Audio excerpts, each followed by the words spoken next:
오늘은 이 사도행전 15장 1절에서 11절 말씀으로 나는 무엇을 믿는가 라는 제목으로 말씀을 나누기를 원합니다. 원고가 쓰다 보니까 5페이지가 돼서 줄여보려고 합니다. 설교하면서 너무 길기 때문에. 인생의 어느 순간에 자기가 그동안 오랫동안 믿어왔던 자기의 신념에 대한 의문을 혹시 품어보신 적이 있습니까? 이게 맞는 건가? 갑작스러운 사고나 또는 사랑하는 사람이 죽거나 이해할 수 없는, 도저히 이거는 나한테 왜 이런 일이 일어난지 모르겠다 라고 하는 그런 고통들 앞에서 우리는 예수 그리스도를 믿는 이 믿음의 뿌기가 흔들리는 것을 경험할 때가 있습니다. 정말 하나님 살아계신가? 하나님 살아계시면 이럴 수가 있나? 왜 나한테 이런 일이 일어나는 걸까? 사람 그렇게 많은데 나는 그러면 지금까지 뭘 믿고 있었던 걸까? 하는 거죠.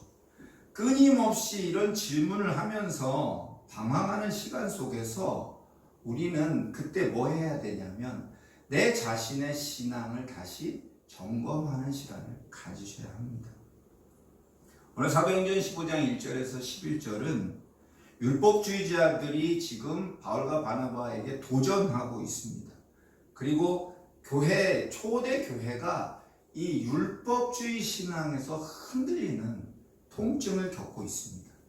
그런데 우리는 이것을 보면서 지금 이 시대를 살아가는 우리들의 신앙을 재점검하고 그리고 신앙을 다시 쓰는 시간이 되기를 바랍니다.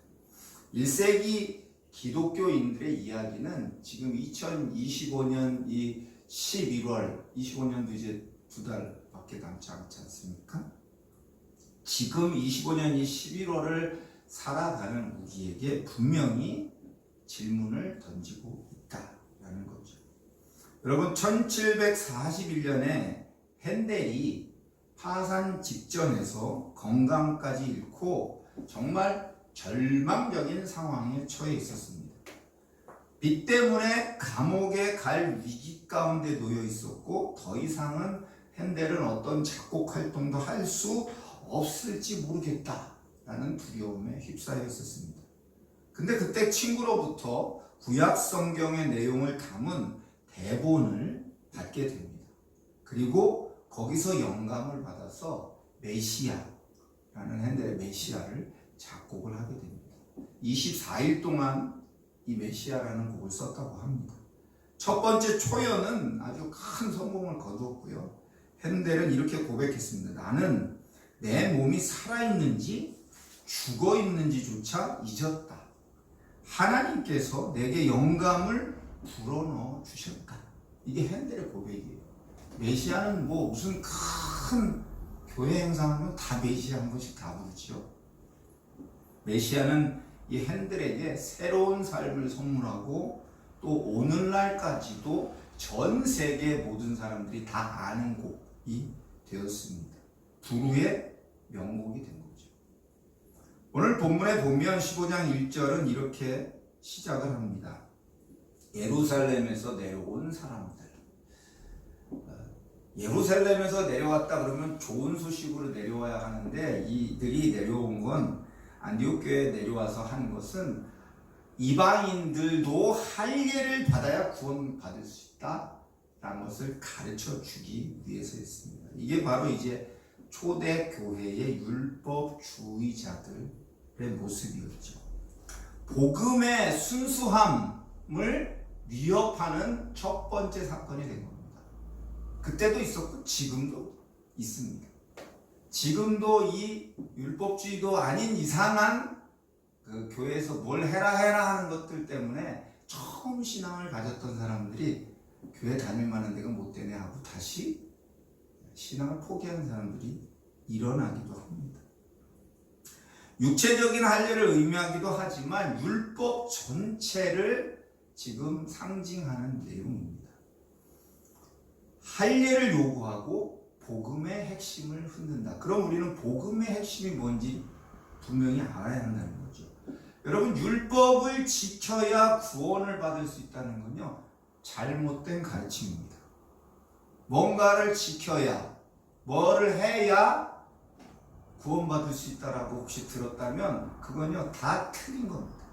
잘못 가르친 거라는 겁니다. 정말 우스운 일이지만 우리가 살아가는 이 21세기에도, 이 시대에도 율법 같지도 않은 것을 교회 공동체 안에 속해 있는 아주 인간적인 모습으로 종교 생활하고 있는 사람들에 의해서 그게 마치 참 믿음인 것처럼 포장되어지고, 그리고 처음 복음을 들은 사람들에게, 구원의 길에 이제 들어선 사람들에게 짐이 되고 지켜야 할 율법이 돼서 그들로 하여금 신앙을 포기하게 만드는 것 중에 하나가 있습니다. 그게 바로 뭐냐면 교회 공동체 안에 생긴 계급화입니다. 계급화. 그리스도 예수 안에서 계급은 없습니다. 주님이 없애셨어요. 형제, 자매이고 주님의 몸된 교회입니다. 이게 다예요. 이게 잘못되면 이제 누구 말 들어야 되고, 누구 말 들어야 되고, 누구 말은 들으면 안 되고 하면서 계급화가 사람들을 이간질시키고 분열시키고 분리하게 만드는 거죠. 얼마나 많은 사람들이 이 계급화 문제 때문에 교회 공동체를 떠나고 있고 떠났는지 모릅니다. 사람 때문에 상처받고 다시는 내가 교회에 안 나가겠다까지 결심을 하게 되기도 합니다. 2절에 가면 바울과 바나바가 이 문제에 대해서, 이 율법 지키는 것, 할례를 행해야 하는 것에 대해서 다툼과 변론을 하게 되죠. 단순히 그냥 의견 교환한 게 아니라 정말 격렬하고 치열하게 논쟁했다는 겁니다. 복음의 진리가 위협받기 때문이죠. 복음의 진리가 위협받으면 이런 갈등들은 피할 수가 없습니다. 참된 복음은 진리이기 때문에 갈등이 있는 겁니다. 특별히 오늘 본문에는 율법주의자들이 와서 제일 먼저 말한 것은 할례를 행하라고 강조하는 거예요. 이방인에게. 이방인은요, 사실 율법하고는 아무 상관도 없는 사람들이에요. 그런데 지금 율법을 강조하면서 할례를 받아야 이방인도 구원받을 수 있다고 말하면서 하나님께서 구원하신 그 구원에 인간의 몸에 할례를 조건으로 붙이고 있다는 거죠. 여러분, 구원은요, 어떤 조건도 없습니다. 다 예수 그리스도를 믿음으로 말미암아 구원받는 겁니다. 그건 주님이 하시는 일이에요. 사람이 거기다가 뭘 하나 더 한다고 해서 그 구원이 더해지고 덜해지고 조건이 변하는 것이 아니라는 사실이죠. 이게 복음이에요. 3절에 가면 안디옥 교회가 그래서 바울과 바나바를 예루살렘에 보내기로 합니다. 그리고 예루살렘에 교회의 전송을 받고 베니게와 사마리아로 다니며 이방인들이 주께 돌아온 일을 전하여 형제들을 다 크게 기쁘게 하더라. 가면서 예루살렘까지 가면서 계속 이방인들이 복음을 듣고 예수 그리스도를 믿음으로 구원받은 것에 대한 기쁨을 계속 전하며 갔다는 거죠. 5절에 가면 바리새인 중에 믿는 자들이 일어나서 이방인에게 할례를 주장하고 논쟁을 심화시키는 것을 보게 됩니다. 바리새인 출신은 여전히 율법을 중요하게 생각하고 이방인들도 율법을 지켜야 한다고 했던 거죠. 율법주의자들이 있고 그 안에 교회 공동체 안에 회개한 예수 그리스도를 믿기로 한 바리새인들 중에도 이방인들은 율법을 지켜야 된다라고 말하는 사람들이 있었다는 거죠. 그들 나름대로요, 다 이유가 있어요. 사도들과 장로들이 이 율법주의자들의 주장에 대해서 심각하게 논의를 하기 위해서 함께 모이고, 그래서 예루살렘 교회가 이 중요한 문제를 공동체가 함께 해결하기 시작합니다. 여러분 기억하십시오. 하나님은 여러분의 중심을 보시는 분이십니다. 여러분이 예수 그리스도를 믿느냐, 예수 그리스도를 믿지 않느냐, 그 중심을 하나님이 보고 계시다는 거죠. 율법주의자들의 강조는요, 율법 조항을 지키는 겁니다. 그런데 대략 몇 가지만 설명을 해드리겠지만, 대략이라고 말하는 건 그 외에도 어마어마한 3,300조항, 3,330조항 그 정도 된대요. 그걸 지키라고 말하고 있는 거예요. 율법과는 아무 상관도 없는 이방인들에게. 첫 번째 말한 것들은 할례입니다. 아브라함과 맺은 언약의 징표가 할례지요. 그렇죠? 첫 번째 할례였습니다. 유대인 남성이라면 반드시 지켜야 하는 의무입니다. 율법주의자들은 이방인 신자들, 이방인 그리스도인들에게 구원받기 위해서 할례를 받아라 라고 주장합니다. 근데 이건요, 할례는 유대인이 받는 거예요. 하나님께서 유대인에게 주신 의무이고 약속이에요. 이방인은 상관이 없어요. 두 번째는 모세의 율법입니다. 율법주의자들은 그 할례뿐만 아니라 이제 모세의 율법을 다 지켜야 된다고 주장하는 거예요. 그런데 유대인들도 모세의 율법을 다 지키지 않아요. 그 당시에도 안 지켰고 지금도 지키지 않아요. 음식 규정, 안식일 준수, 절기 준수, 정말 다양한 율례와 규례들이 있습니다. 세 번째는 음식 규정입니다. 레위기에 나오는 음식 규정. 유대인들은 이건 먹고 이거는 먹으면 안 되고 하는 그런 음식을 구별하는 것들이 있었습니다. 혹시 신앙생활 오래 하셨으니까 어렸을 때 생피 있는 거 먹으면 안 된다. 교회에서 그런 얘기 들어보셨어요? 옛날 목사님들 중에 교인들한테 그런 거 가르치신 분들이 있어요. 그래가지고 생피로 만든 음식 아예 안 먹으시는 분들이 있어요. 저도 들은 적이 있거든요. 그래서 개고기 먹으면 안 된다 이렇게 말씀하시는 목사님들도 있었어요. 음식 규정이에요. 먹을 수 있는 것과 없는 것을 나눴다는 거죠. 그런데 베드로의 환상 아시죠? 베드로의 환상, 베드로가 이방인에게 복음 전하게 가게 하기 위해서 하나님께서 베드로 기도하는 중에 환상 중에 내려온 보따리를 열어보니까 그 안에 유대인들이 먹지 못하는 것들이 들어있었는데 하나님의 영이 다 잡아먹으라고 이야기하십니다. 여러분은 이미 알고 있어요. 그리고 안식일의 준수. 안식일은 이방인 신자들도 안식일을 철저하게 지켜야 한다고 말하고 있습니다. 요즘 종종 만나는, 요즘 안식교인들은 잘 못 만나는데 여기 하나님의 교회 사람들은 종종 만나요. 아시죠? 삼단지 앞에 하나님의 교회, 어머니 하나님 얘기하시는 거기 안상홍이라고 하는 사람이 교주인데 죽었거든요. 자기 부활한다 그러고 죽었어요. 아직 부활 안 했어요. 왔을 때는 자기가 재림예수라고 그랬고, 그래서 그 사람들이 이야기해요. 제가 어제 전도하러 나갔을 때 만난 분 중에 자기는 하나님의 교회를 가족이 다 다닌대요. 그러면서 그분들이 아주 자부심 갖는 거 있거든요. 토요일 날 모여서 예배 드리는 거. 자기들을 안식일을 거룩하게 지킨다. 여러분, 안식일을 정말 거룩하게 지키려면 어떻게 해야 돼요? 토요일 날 모여서 양 잡고 소 잡고 막 피 흘리고 불 막 태워가지고 제사 지내야 안식일을 거룩하게 지키는 거예요. 우리 교회에서 지금 그러고 있다면 말도 안 되는 일이 벌어지는 거죠. 지금 현재 우리가 살아가는 이 2025년에 안식교와 이 하나님의 교회가 안식일 준수에 대해서 굉장히 강조를 합니다. 근데 이방인들은 아무 상관도 없어요. 유대인들에게 준 하나님의 법이에요. 그리고 절기, 유월절, 오순절, 초막절, 유대인의 절기들입니다. 교회도 이런 구약의 절기들을 지키는 교회가 있고 지키지 않는 교회도 있고 다양해요.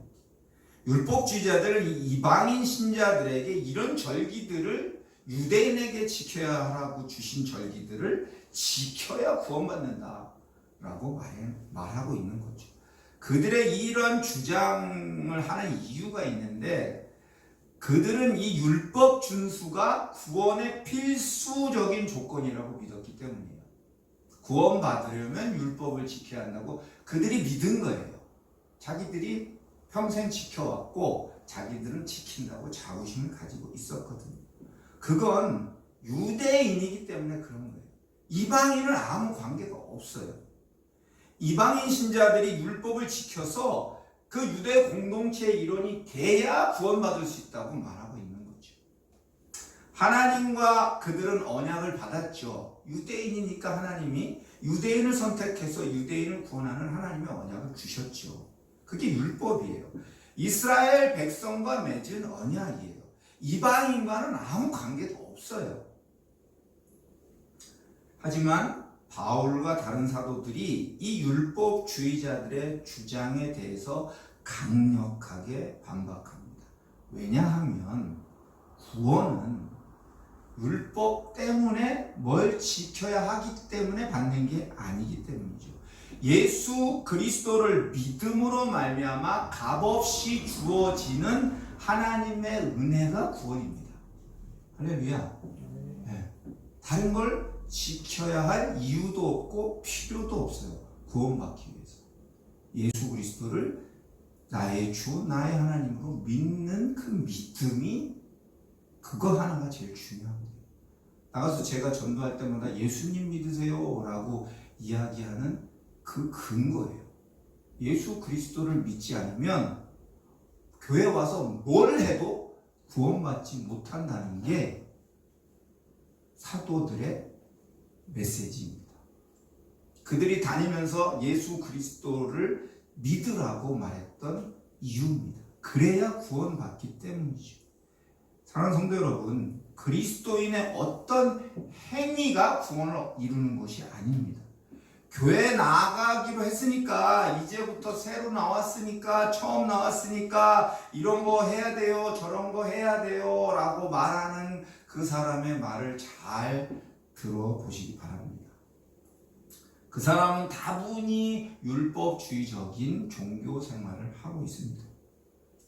다시 말씀드리자면 그리스도인된 여러분의 어떤 행위가 구원을 이루는 것과는 아무 관계도 없습니다. 구원의 유일한 길은 예수 그리스도 그분을 믿음으로 말미암아 값없이 주어지는 하나님의 은혜입니다. 9절에 가면 믿음으로 깨끗게 하시고 저희나 우리나 차별하지 아니하셨느니라. 왜요? 믿음으로 예수 그리스도를 믿으니까 그들에게 성령이 임하고 그들이 하나님을 만났다는 거죠. 핵심은 유대인이 말하는 혈통이나 율법 준수가 아니라 믿음으로 구원받는다라는 것이 핵심입니다. 베드로는 설교를 통해서 할례가 구원 조건이 아니라 믿음으로 마음이 깨끗해지는 것이 중요하다고 말하고 있습니다. 10절에 가면 베드로가 할례제들에게 어찌하여 하나님을 시험하려느냐 질책하는 장면이 나오지요. 율법의 멍에는요, 유대인들도 다 지키지 못하던 것이었어요. 지금도 못 지키고 있다니까요. 3330개인가 되는 율법을 어떻게 지켜요? 성지순례 가보셨어요? 이스라엘? 안식일이 되면 정말 재밌는 일이, 제가 예수님의 사람 제자훈련할 때도 몇 번 이야기해요. 재밌는 일이 벌어져요. 모든 호텔, 우리는 놀러 온 사람들이에요. 관광 온 사람들이 머무는 그 호텔에 모든 엘리베이터들이 다 자동으로 바뀝니다. 그리고 식당에 음식 요리하는 불 켰다 껐다 하는 것도 다 타이머로 맞춰져요. 엘리베이터가 1층부터 10층 호텔이면 10층까지 층층이 다 섭니다. 왜요? 누르면 안 돼요. 율법에 일하면 안 된다고 하니까 다 타이머를 맞춰놨어요. 그래서 아침에 8시에 불이 켜지고 음식이 데워지고 20분 지나면 불이 꺼지고, 그리고 사람들 이렇게 떠서 먹고. 설거지 같은 거 안 하는 것 같아요. 그냥 쌓아놨다가 안식일이 끝나면 일을 하는 거죠. 너무 재밌어요. 문화 충격은 그런 문화 충격이 없어요. 그렇게 하면서 자기들은 율법을 잘 지키고 있다라고 생각하죠. 그럼 장사도 하지 말아야지. 돈 버는 장사는 다 하고 있어. 관광지 가면 돌아다니는 건 전부 우리 이방인들이야. 재밌습니다. 율법을 지키는 건지 지키는 모습을 보여주려고 하는 건지 도대체 알 수가 없습니다. 우리가 구원받는 건 그리스도를 믿는 믿음 때문입니다. 이 시대를 살아가는 그리스도인들이 우리의 삶 가운데 이렇게 적용해 볼 수 있습니다. 첫 번째는 과거의 어떤 종교적 경험에 얽매이지 말고 지금 하나님의 영이 나를 인도하시는 그 인도하심을 따라가야 한다는 겁니다. 지금 내게 하나님이 기도하는데 뭐라고 말씀하시냐. 그게 중요합니다. 두 번째는 불필요한 이게 맞냐 저게 맞냐 이 말씀이 맞냐 저 말씀이 맞냐고 논쟁할 필요가 없다는 겁니다. 사도행전 시대 때처럼 예수 믿는다고 누가 죽이려고도 하지 않는데 왜 그리스도인들끼리 교회에 들어와가지고 이건 지켜야 된다 저건 해야 된다 11조는 해도 되고 뭐 감성금 안 해도 되고 뭐는 해야 되고 뭐는 이 정도 신앙생활 했으면 꼭 해야 되고 왜 그런 것들을 이야기합니까? 그리스도인 안에서 참 믿음 예수 그리스도를 믿는 믿음을 굳건하게 지키십시오. 이것만 강조할 수 있는 것 중에 하나입니다. 세 번째는 율법의 행위에 의존하지 말라는 거예요. 교회 다니면서 이런 거 해야 구원받을 것 같은 느낌 다 버리세요. 아니요. 그런 거 해야 구원받는 게 아니에요. 예수 그리스도를 믿는 믿음을 지켜내는 거예요. 끝까지. 제가 실버스쿨 하면서 어르신들한테 꼭 이야기하는 게 있어요. 돌아가실 때까지 예수님 믿는 믿음을 잊어버리지 마시라고. 치매가 와도 나는 예수 그리스도를 믿는다는 것은 기억하시라고. 왜요? 그게 구원의 유일한 조건이에요. 세상은 율법이 아닌 것을 가지고 율법을 지켜서 구원받아야 하는 것처럼 그 사고방식들이 교회 안에 들어와 있습니다. 마지막으로 주님이 늘 강조하신 것 그리스도 안에 서로 사랑하고 하나님을 사랑하고 제일 큰 계명입니다. 사랑하는 성도 여러분, 베드로의 설교는 율법주의자들의 주장을 잠재우고 복음의 진리를 확고히 했습니다. 오늘 본문에 나온 것은 과거의 낡은 틀을 깨고 은혜로 말미암는 구원의 진리를 받아들여야 된다라고 강조하고 있는 거죠. 그러니까 교회 공동체 안에서 오래 신앙생활 하신 분들만큼 율법주의자가 될 확률이 높은 분들도 없어요. 오래 신앙생활 해 오다 보니까 이 정도는 해야지 구원받을 수 있을 것 같은 착각을 하게 됩니다. 그런데 아니에요. 구원은 예수 그리스도를 믿는 믿음으로 말미암은 것입니다. 주신 은혜에 그러므로 감사하십시오. 오늘도 주신 은혜에 감사하고 주실 은혜에 감사하십시오.